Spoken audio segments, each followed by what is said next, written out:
Hi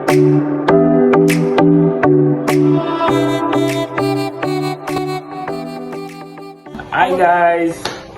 Bon, nou de retour, sa fè an bon ti moment nou te pran an ti pause pou nou te jere fami, yon va sen gen nou fo bebe, ap sekwe, menm gen nou barel li la, li sa ap dormi la. Ya, bon, jodi a san pote pou moun yo la. Bon, jodi a, nou pote, on challenge. Challenge la, mwen chwazi yon outfit pou Kiken, Kiken a chwazi yon outfit pou mwen, et puis, nan pale nan avek moun. Nan pale nan date avec outfit ça.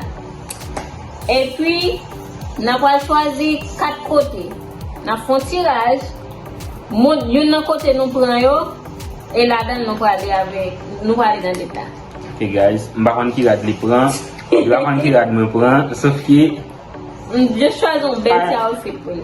Sauf que m'konne gen moun ki pou al fè pote. Comment on va faire pote? Parce que outfit ça on mien, regardez. Aïe aïe aïe. Ok.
Okay.